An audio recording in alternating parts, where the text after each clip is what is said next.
Hey everybody, welcome into The Spread, NESN.com's football picks podcast. I'm NESN.com's Mike Cole, joined as always on my left by Andre Kachatourian, on my right, Ricky Doyle. Gentlemen, how are we? It's good.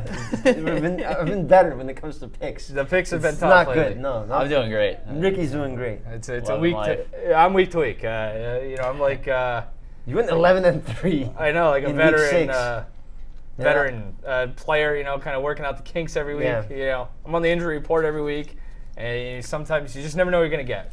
So, if you're new to the program, here's we're gonna make some football picks. I think that was pretty implicit considering what I said at the start. But we'll pick the 3 best games of the week. We'll do a lock and upset, and then we'll be on our merry way to go do other things in this world, including prep for the World Series. It's the best time of year. This is our time. We're getting the other sports talk out of the way early in this episode. I'm just saying, if you're into baseball, hold on. Quick World Series prediction. We're going to do World Series prediction right now. now. What are you doing now? Yeah. I'll take Houston in 7. Houston in 7. I'll take Houston in 6. I'll take Houston in 5. Okay, there you go. I think it's going to be lopsided. It could be, but I think Nationals win today, and then Nationals is a good Houston pitcher. wins 4. I'm excited. I tell you what, more excited for the World Series than I am for Week 8 of the NFL season. We said back at the beginning of the postseason, said this was probably the best possible matchup from an entertainment standpoint. Washington and Houston. Yeah. A lot of pitching.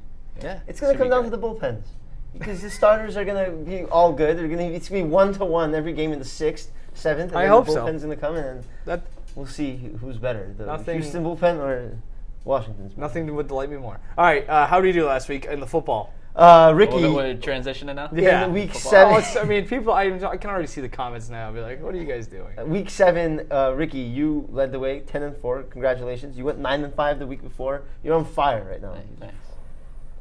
Nice. Mike, 5-9 last week. Yeah. And I went 6-8. 8. 6-8, yeah. I went 8-6 the week before, 6-8. I'm 500 in the last 2 weeks. So we're all kind of just all over the place. I'm in dead last. Yeah, you are in last place. I know that. And Ricky, you are 5 games ahead in the.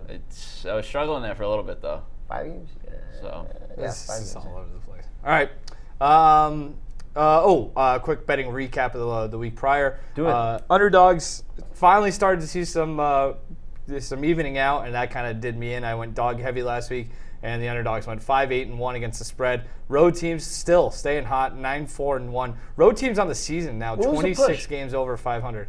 I guess the line must have changed. The line changed on Not- something, yeah. This is from Bet Labs, John Ewing, I think his name is, at Action Network pointed this out. So, and going against the public was profitable last week, I think 8-1. Unders 8-6. Unders are killing it. Road teams are killing it, and until this week, underdogs have been killing it. So that's something to keep in mind. At some point, you got to think that's going to flip, and we're almost halfway through the season. I think maybe next week we will do a little review of our preseason picks. Yeah. I think that could be Halfway through. in the cards. I think that push might have been the Chargers Titans. Yeah, I think you're correct. That was line 2. We was had it moving at all 2 over the points. place, yeah. And then maybe they finished at 3. I had the Chargers in that game. Thank you for nothing. For a host of errors late in that game, the Chargers stink. It was a very Chargers loss. Yeah, I will. I'll circle back on the Chargers a little later in this show. I don't learn my lesson. All right, let's do it. Sunday afternoon. This is a huge game, actually. Potentially some playoff home field implications down the stretch. Carolina Panthers. It seems like Cam Newton is healthy, or at least he's close, very close, but not going to get the start. It's going to stick to Kyle Allen. He's going to bring his team to San Francisco to take on the 49ers. 49ers coming off of a win last week, a weird one there. Only the second time in the last 25 years a team covered the spread without scoring.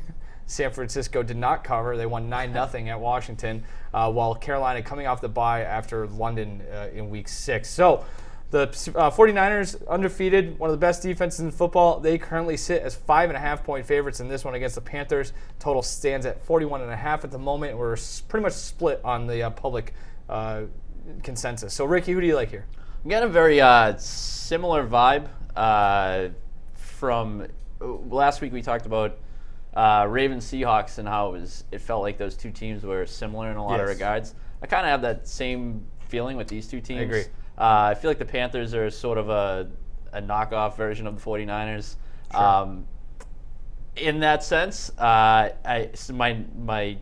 gut reaction right away was to take the points, but the more I look at this, I just can't get over the fact that I think Kyle Allen's going to get his ass handed to him. You look at it, the 4 games to this point, which he's started, faced the Cardinals, Texans, Jaguars, Bucks. Best pass defense of that group would be Jacksonville, 20th in coverage per Pro Football Focus. The other 3 rank in the bottom 8 in terms of opponent pass yards per game. To that point, if I could, sure, those teams combined 12, 14, and 1. Total defenses no better than 17th. So back half of the league. You're basically looking at the bottom of the barrel in terms of level of competition they've gone against. And now you just completely flip the script going up against the 49ers team that's number 1 in pass defense, number 2 in coverage if you go back to those Pro Football Focus rankings, number 1 in sack percentage. Just a lot to like about this defense, and just really no matter how you slice it, it's pretty much them and the Patriots 1 and 2 in nearly every single category. The 49ers also defend running backs well out of the backfield, have allowed an NFL low 19 receptions for 139 yards.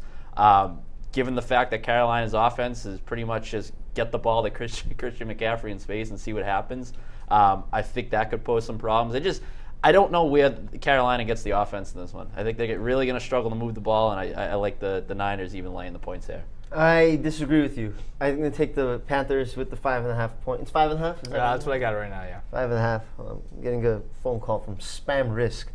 All these all the time. Spam Risk. I'm getting an increased the influx. It's so much. I actually got a call. I'm on a tangent now. I got a call the other day from a guy who told me that he asked me, he goes, "Did you just call me?" I was like, "No." We had a back and forth, and he was telling me to look out that my number is being like, "Oh my God, I'm doing the spamming apparently." So it's classic tete-a-tete.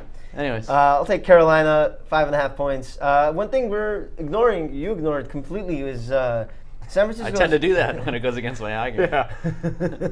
San Francisco's biggest weakness is probably Jimmy Garoppolo's tendency to turn the ball over, right? I think we can all agree on that. Yeah. I mean, Garoppolo turns the ball over a lot. Panthers coming into this game have the 3rd best turnover differential. They're +9 since Cam Newton got hurt in the week 3, and Kyle Allen, he's a safe quarterback. You can say what you want about him and all the opponents he's gone up against, but he's not going to turn the ball over. It's a very safe quarterback. What's that word called? Game manager. He's a big-time game manager. And you said, where's Carolina get the points from? I think Christian McCaffrey is a very competent running back, and he will.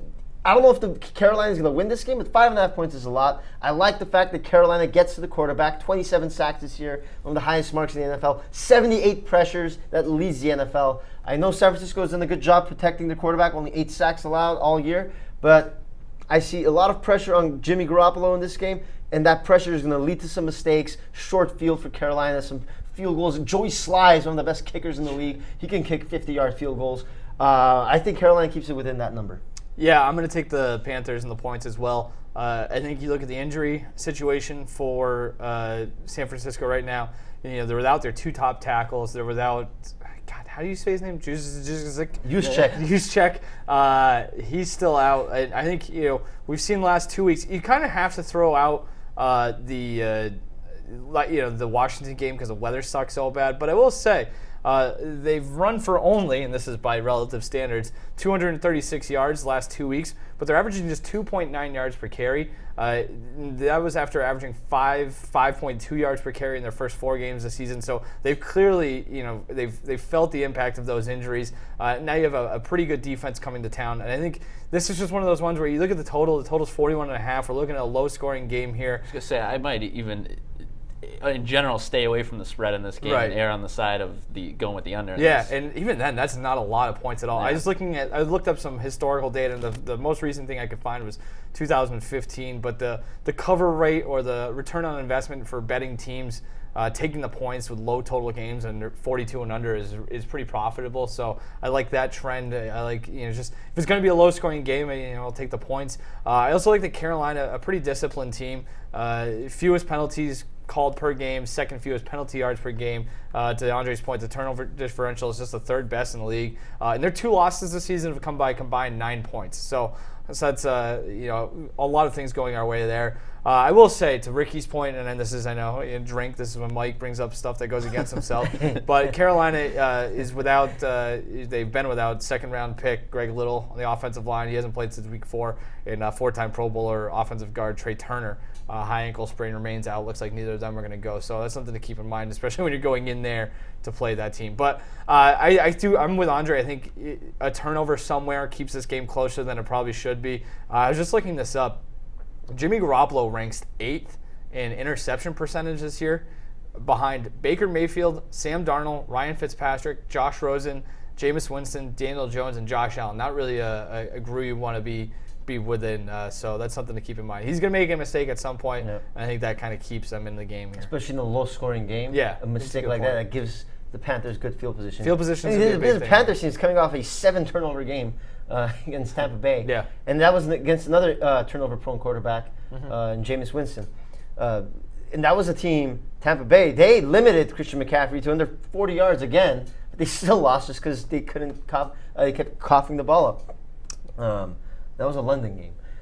That was a London game, yes. And but Carolina's well rested, coming off a bye week. Although I will say, Ron Rivera 3-5 against the spread in his career, against the spread coming after bye. So maybe he'll be 4-5 after this. Perhaps there could be several turnovers in this game. Yes. Basically. Yeah.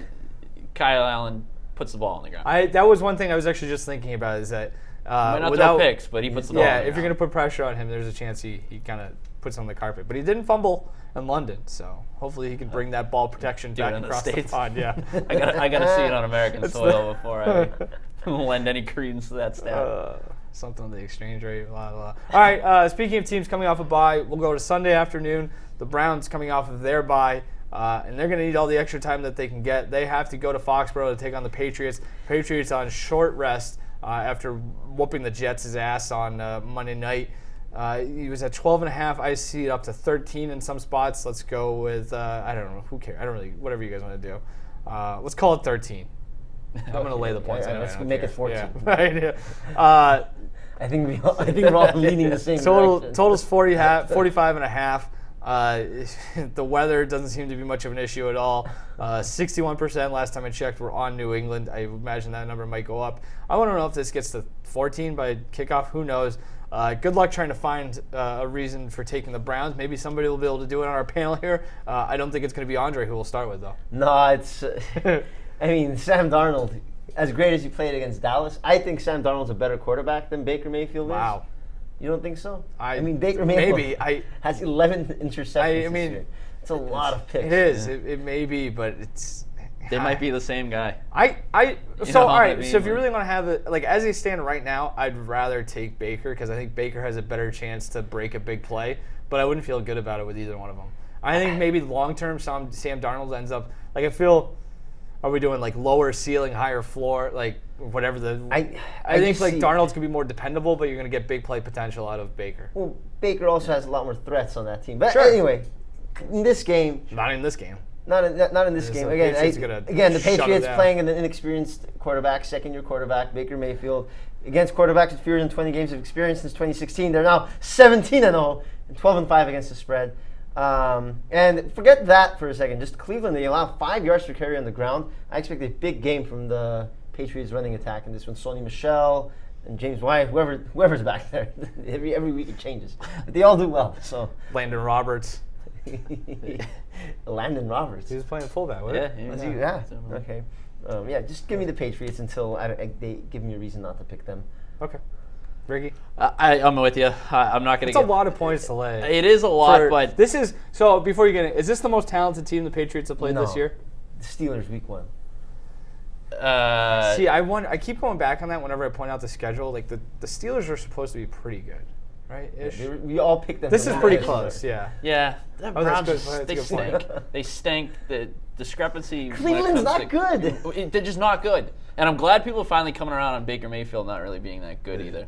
Because I feel like there was a lot of excuse making over the first few weeks about how bad his offensive line was and blah blah blah. Which, listen, those concerns are legitimate, but there's been a lot of wrongdoing on his part as well.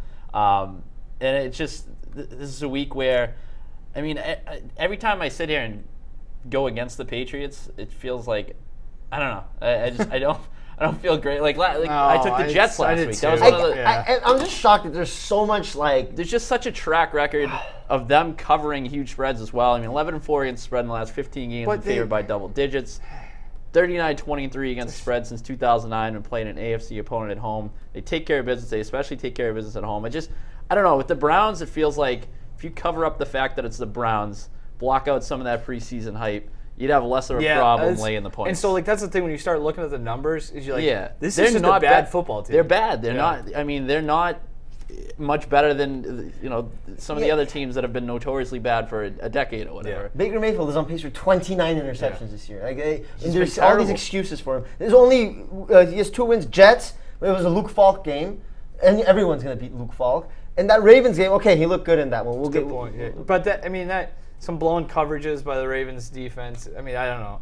You let Nick Chubb break off. That's right. That was a huge Nick Yeah. Chubb game. He had an 80-yard touchdown in that game or something like that. Watch out for the huge Nick Chubb games. 88-yard touchdown. Mayfield Huge Chubb games will get you. dead last among quarterbacks with at least 200 dropbacks and adjusted completion percentage.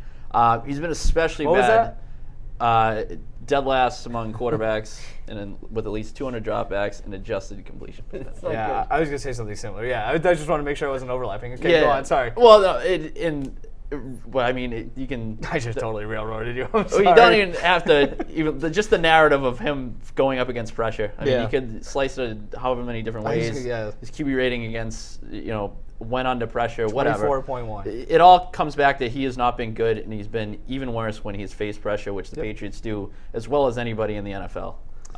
So yeah, there's a lot of points, but I don't really have a problem laying him in this one.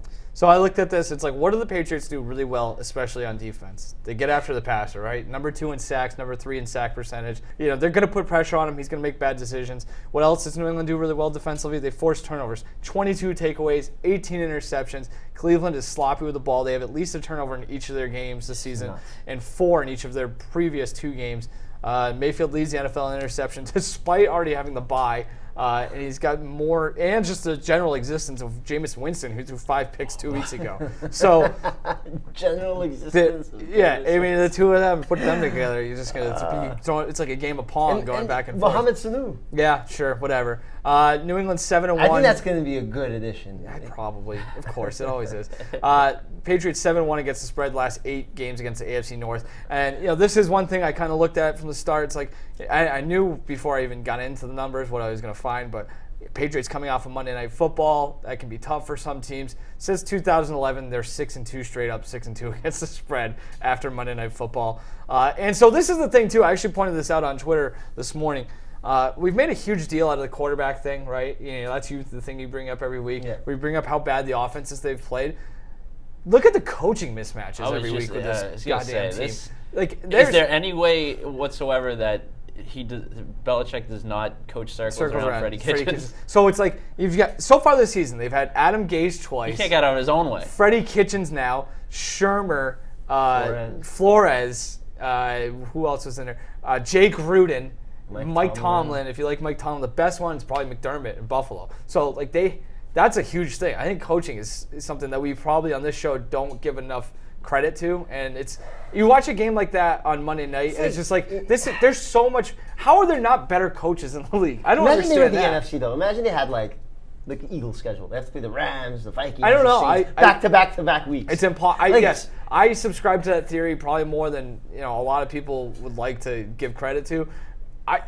I don't know. It's hard. It's like impossible to say at this point. Well, it's kind of like when you go back over the this 2-decade run and you look at their record against teams with winning records, against teams outside of the AFCs, because it's just that narrative that they play in the AFCs. It's a cakewalk every year, which is, I mean, sure, some of that might be valid, but why do they also make it to the postseason and run roughshod over teams in the postseason? See, I wonder if there's something to be said for. I don't get like a huge philosophical debate about the Patriots' strength of schedule for the last 2 decades, but I wonder if it's this probably is it softer? Is it like easier to get through those just games? focusing on when AFC Championship game. No, it's just not even that. It's like you're not getting hurt as much. You're not putting as much on tape. I don't know. Yeah. Who knows? Oh, one thing I do want to talk about before we move on to the next game.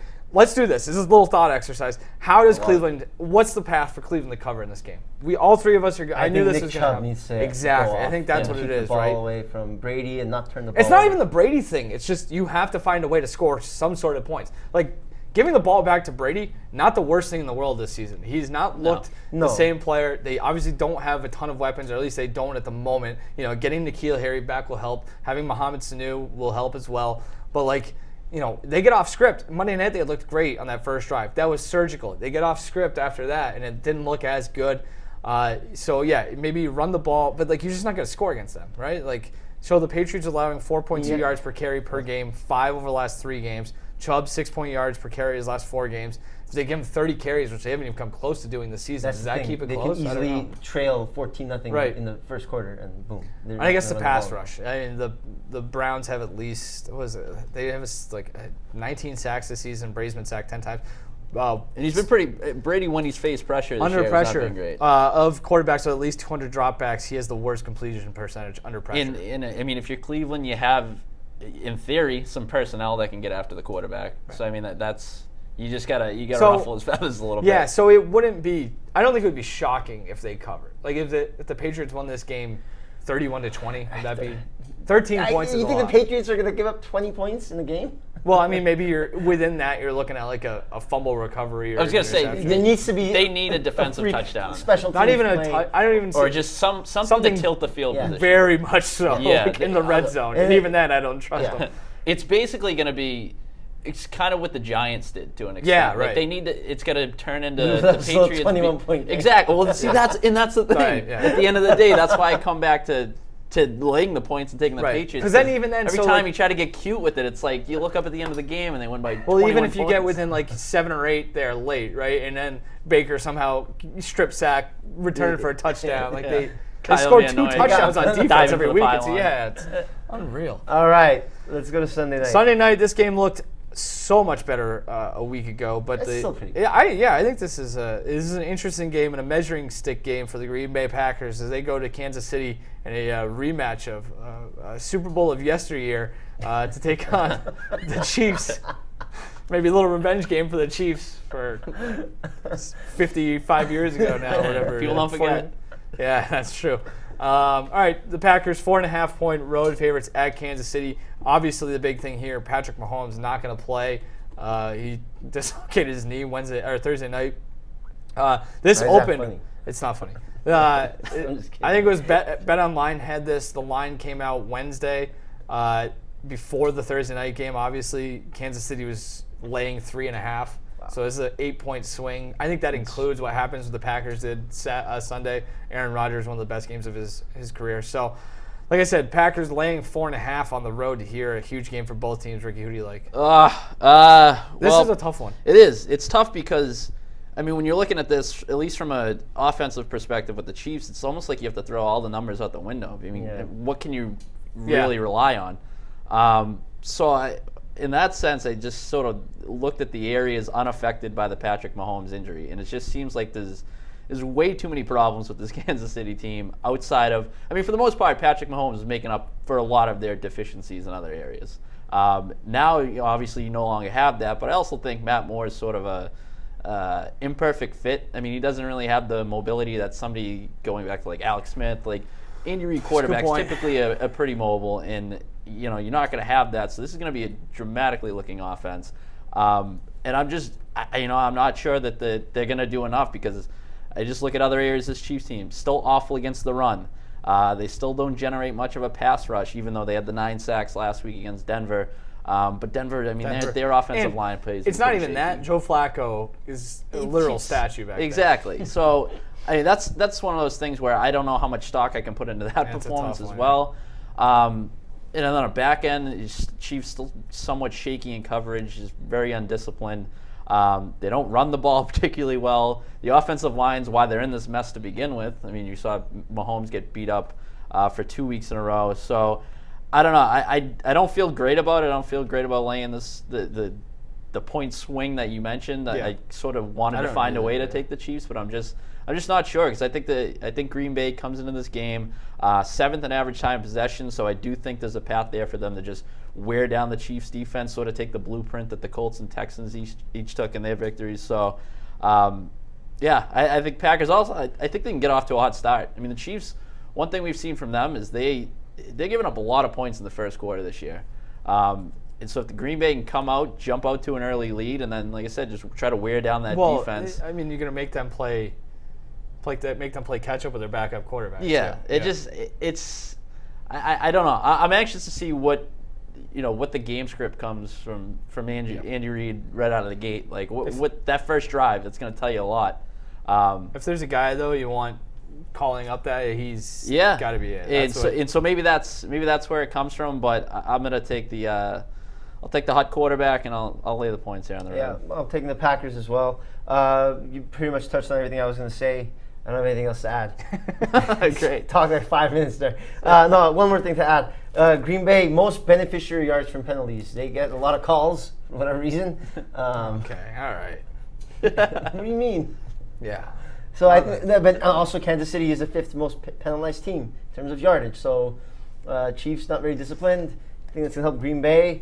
Also, talking about Matt Moore here, he's a veteran quarterback, but he's certainly not the best quarterback. Green Bay tied for 4th in takeaways. Maybe they get a couple picks here, and they're getting points. Hot quarterback, big Aaron Jones game. I do think if the Chiefs' recipe for success lies with LaShawn McCoy, short passes from Matt Moore to LaShawn McCoy. I mean, that's the only way you go about this, right? Or else, you're right, the Chiefs' rush defense isn't good. And I could see big Aaron Jones game. Jamal Williams seems like a guy who could run through that line too. I have no idea how good the Packers are. They're 6-1. I know, right? But like, pretty good. But they still have a negative yardage to play differential. Yeah, but I don't. That doesn't.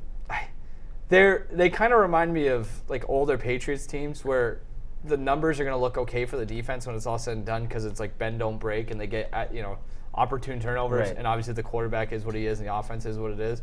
But it's one of those ones where it's like, are they good? I guess they're good. I don't know. It's almost like last year's Patriots. Yeah, right. Too. I mean, you sort of doubt them until the end of the season. Yeah. It's like, oh crap. So they're in the Super Bowl. I'm going to take the Packers, I guess. I don't love it at all. Especially, 4.5 is a tough number to lay, but something to point out. I think the Packers offense finally starting to come around. They're actually 3rd in the NFL in yards per play over the last 3 weeks or the last 3 games. That's happened to coincide with Devontae Adams' injury. So they've been doing this all without one of the 6 or 7 best receivers in the league. You guys talked about the run thing for Kansas City. They're not good against the run, and now they have probably, I don't know, without looking it up. I mean, I guess the Baltimore rushing attack, but this is one of the better running attacks they'll see all season. So I like that as well. I think that you look at the Kansas City or the Green Bay defense, they're going to struggle, I think, against bigger sets. And I think it was the Raiders did a bunch of 2 and 3 tight end sets and kind of ran down their throats at times last week. I don't think that's what Kansas City does. So I just it's going to be hard for them to kind of exploit that as well. And Ricky, I looked it up. This is completely unrelated, but Matt Moore used to run. In 2011 with the Dolphins. He ran the ball 32 times for 65 yards, scored a pair of touchdowns, ran for 5 first downs, had a 16-yard run. Wow. Okay. Since then, he has run the ball in 16 games, 5 starts. He's run the ball exactly 16 times. Okay. And I think it might have something to do with the fact that he fumbled 14 times in 2011 when he was running the ball 32 times. So they kind of said, no, we're not going to do that anymore. Yeah. So maybe there's a fumble to be had there. 14 fumbles. I mean, and not even just the pure rush attempts, but like just.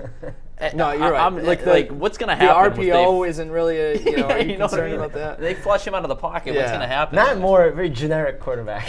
And the thing is, his like, name too, just Matt Moore.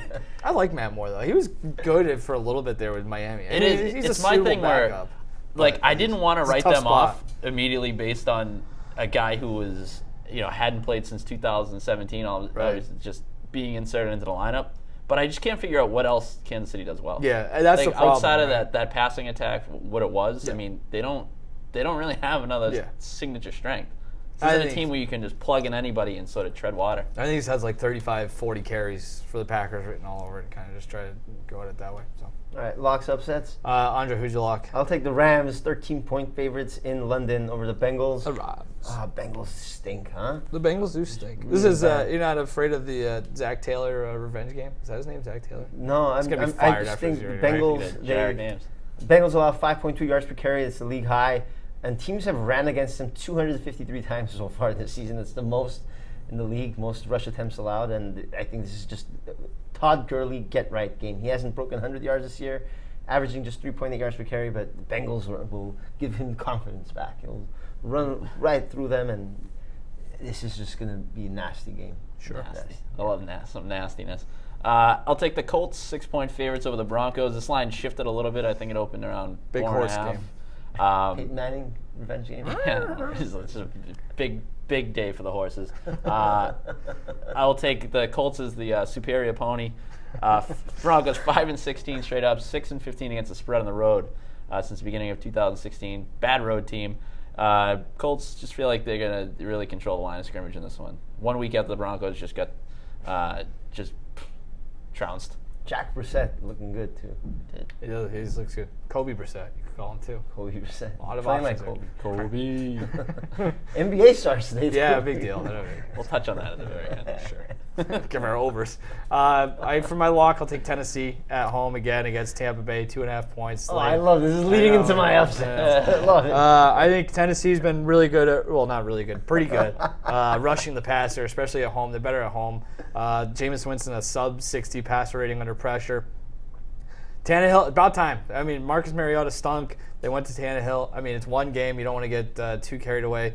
But 120 passer rating, 10.8 yards per attempt last week against Los Angeles. That's a mark that Mariota reached at the 10.8 yards per attempt in just 5 of his 61 career starts. So they gave him an element they didn't really have, and kind of a little bit of a vertical game there.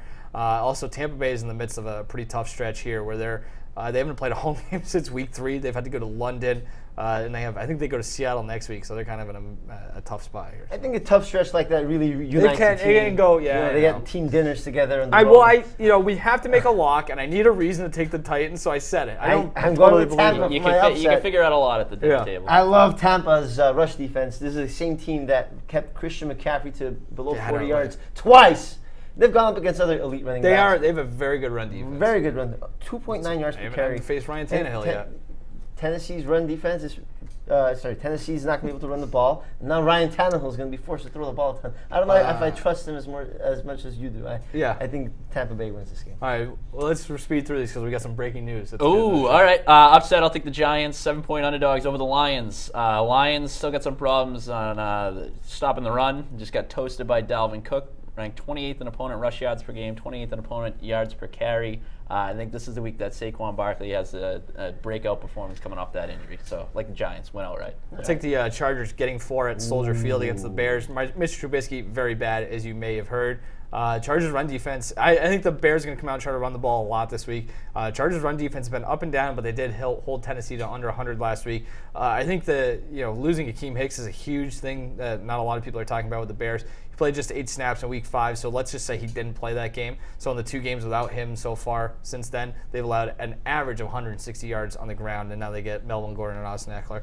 Breaking news is Emmanuel Sanders going to the 49ers. So after we sat here and talked about that game, Manny Sanders is going to from the Broncos to the 49ers. So that helps you in both regards, actually, with your Broncos or your Colts-Broncos pick and the 49ers. So well, mostly the Broncos because Ricky's got a horseshoe up his ass right now. I don't know. I think it's a little maybe. I mean, everybody just assumes that Sanu's playing for the Patriots. I mean, yeah. I think he'll play.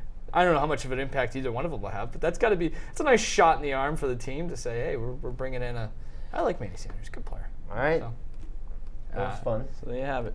NBA, I'll take the Lakers -3 over the Clippers. I like the Clippers in that game. I think it's a big LA statement game. Statements. I always like a nice Lakers-Clippers game with all the banners with the Lakers and then the Clippers in the same house. It's a cool vibe. Are they going to cover up the Taylor Swift banner for Lakers games too? Hey, maybe. Man, the things that people get pissed off about in this world are funny. Yeah, and give me the Celtics team over this year. I don't know what it is, but it's like 47 and a half. Yeah, I don't think something like that. The Lakers Celtics. I think NBA's it's. coming back I this year. think there's a It's gonna be a good possibility NBA. that I don't like happens. the NBA. This is a good NBA year. Nah, I don't know. Whatever. All right. Anything else? No. Okay, let's go.